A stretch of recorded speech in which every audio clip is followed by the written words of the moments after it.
Hello everyone, চলে এসেছি নতুন একটা ভিডিও নিয়ে তোমাদের কাছে। আর আমার নতুন ভিডিওতে তোমাদের সকলকে স্বাগত। এই ভিডিওটা কিন্তু অনেক দিন আগের ভিডিও। শাড়ি পরা দেখে হয়তো অনেকে ভেবেই নিয়ে যাও কিছু স্পেশাল আছে তাই হয়তো শাড়ি পরেছি। হ্যাঁ, একদমই ঠিক কথা। অ্যাকচুয়ালি অক্ষয় তৃতীয়ার দিনই আমি শাড়িটা পরেছিলাম, আর ওই দিনকে স্পেশাল দিন।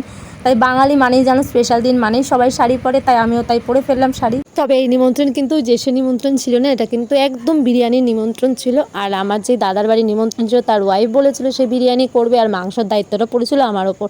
তাই ফার্স্টে চলে গেলাম দাদার দোকানে কিছুক্ষণ বসে দাদার জন্য ওয়েট করে বাজার ঘাট করে একবারে চলে এলাম দাদার বাড়ি। তো দাদার বাড়িতে পৌঁছে প্রথমে আমি ড্রেস আপটা চেঞ্জ করে বৌদির একটা জামা পরেছিলাম। বৌদি যেহেতু আমার থেকে অনেকটাই হেলদি ছিল তাই তার জামা আমার একটু লুজ হয়েছিল। বিরিয়ানির দায়িত্বে যেহেতু বৌদি ছিল এবং মাংসের দায়িত্বে ছিলাম আমি, তাই আমি চলে গেলাম ফার্স্টে মাংস আর ডেচকি নিয়ে কলে ভালো করে মাংসগুলোকে ধুয়ে ম্যারিনেট করে রাখতে। আর এদিকে কিন্তু বৌদি আমাকে হেল্প করে দিচ্ছিল, আনাজপাতি সব কেটে দিচ্ছিল। তবে আমাদের কিন্তু আলু বিরিয়ানি আর চিকেন কষা হচ্ছিল, তার সাথে সাথে দেখো বিরিয়ানির গন্ধে একজন নতুন অতিথিও চলে এসছে।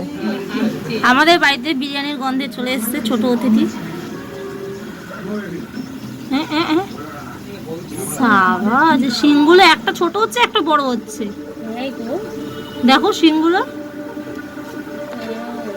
ছোট্ট অতিথি বিরিয়ানি খেতে এসছে। তো একে নিয়ে তো পড়ে থাকলে হবে না, আমাদের কাজ তো আমাদের করতেই হবে। আগেই দেখেছো যে আমি মাংসটাকে ম্যারিনেট করতে রেখে দিয়েছিলাম আর কড়াইতে আলুটা ভাজছিলাম। মাংসটাকে কষানোর জন্য প্রথমে পেঁয়াজটাকে ভালো করে ভেজে নিয়েছিলাম, আর কিছুটা বেরেস্তা আগেই ভেজে রেখে তুলে রাখা হয়েছিল। তার সাথে কিন্তু টমেটোও দিয়ে দিয়েছি, আর ম্যারিনেট করা যে চিকেনটা ছিল সেটাও দিয়ে দিয়েছি। যেহেতু আমাদের আলু বিরিয়ানি হবে তাই আলুটা আমরা আলাদা করে কোনো মশলা দিয়ে কষাইনি। চিকেন কষার মধ্যেই আলুটাকে আমরা কষিয়ে কিছুটা গ্রেভি আলু সমেত তুলে রেখেছিলাম, যেটা বিরিয়ানির মধ্যে দেওয়া হবে। তবে রান্নার ভিডিওটা কিন্তু মাঝে মাঝে বৌদি করে দিচ্ছে, প্লাস কিন্তু তোমাদের দাদাভাইও মাঝে মাঝে এসে একটুখানি রান্নাঘরে এসে উঁকি মারছিল আর ক্যামেরা করে দিচ্ছিল, আমার হেল্প করছিল। কারণ আমার যেহেতু ফোনের কোনো স্ট্যান্ড নেই তাই আমি কিন্তু এক হাতে রান্না করেও করতেও পারবো না, যেহেতু কড়াই খুব গরম, সেটাকে দু হাতে ধরেই আমাকে রান্নাটা করতে হবে।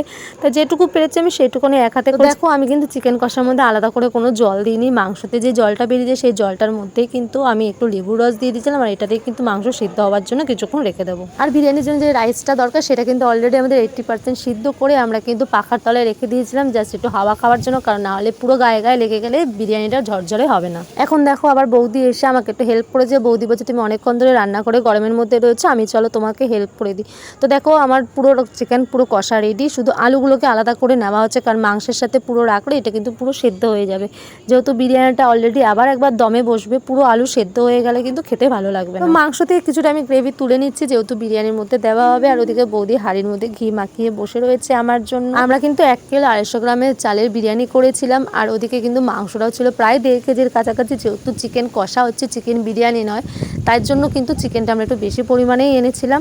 আর এদিকে দেখো বৌদি হাঁড়ি সাজাতে ব্যস্ত হয়ে গেছে, আর আমি ওদিকে একটু হেল্পও করে দিয়েছিলাম। আর এই ভিডিওগুলো পুরোটাই তোমাদের দাদাভাই করে দিই। তো দেখো বিরিয়ানির জন্য আমাদের হাঁড়ি এখন রেডি হচ্ছে। ফার্স্টে হাঁড়ি নিচে দিয়ে দিয়েছিলাম আলুগুলোকে, তারপরে কিছুটা গ্রেভি, তারপরে হচ্ছে 80% সিদ্ধ করা যে রাইসটা ছিল সেই রাইসগুলো দিয়ে দিয়েছি। তার উপরে দিয়ে দিয়েছিলাম পেঁয়াজ বেরেস্তা। আর এই বিরিয়ানির মশলা আর এবং মাংসের জন্য যে মশলাগুলো দেওয়া হয়েছে সেগুলো কিন্তু পুরোটাই ঘরে তৈরি করা হয়েছে, কোনো রকম বাইরে থেকে নিয়ে আসা হয়নি। দেখো এবার যেরকমভাবে একবার লেয়ার দিয়েছে সেরকমভাবে কিন্তু 3বার করে লেয়ার দেওয়া হয়েছে, মানে গ্রেভি দেওয়া হয়েছে, তারপরে রাইস, তারপর পেঁয়াজ বেরেস্তা, তারপর উপরে কিন্তু কিছুটা মশলা দেওয়া হয়েছিল। তবে হ্যাঁ, এর মধ্যে বলে রাখি আমার যে দাদার বাড়িতে গেছিলাম সেই দাদা কিন্তু গোলাপ জল বা কেওড়া জল কোনোটাই কিন্তু খেতে পছন্দ করে না, কিন্তু গন্ধের জন্য যেহেতু দিতে হয় তাই সবার শেষ লেয়ার যখন দিয়েছিলাম তখন বৌদি সামান্য একটু কেওড়া জল দিয়ে দিয়েছিল। তো এইদিকে দেখো আমি খুব এক্সাইটেড, যেহেতু আমি এর আগে কোনোদিন এরকম দেখিনি যে কীভাবে এরকম লেয়ার দিতে হয়।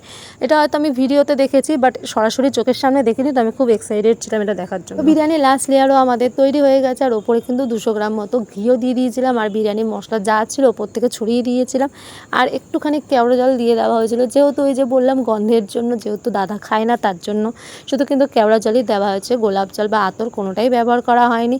তো চলো এটা এবার দমে যাওয়ার জন্য তৈরি। আর ওদিকে কিন্তু আগে থেকে আটা মেখে রাখা হয়েছে। পরের ভিডিও ক্লিপগুলো অ্যাক্সিডেন্টালি আমার ফোন থেকে ডিলিট হয়ে যায়, যার কারণে আমি আর কোনো এডিট করতে পারিনি। তো চলো আজকের মতো ভিডিও আমি এখানেই শেষ করলাম। আবার তোমাদের সাথে দেখা হবে আমার অন্য কোনো ভিডিওতে। ততক্ষণ ভালো থেকো, সুস্থ থেকো, আর ভিডিও ভালো লাগলে কিন্তু একটা লাইক কমেন্ট করে দিও। টাটা।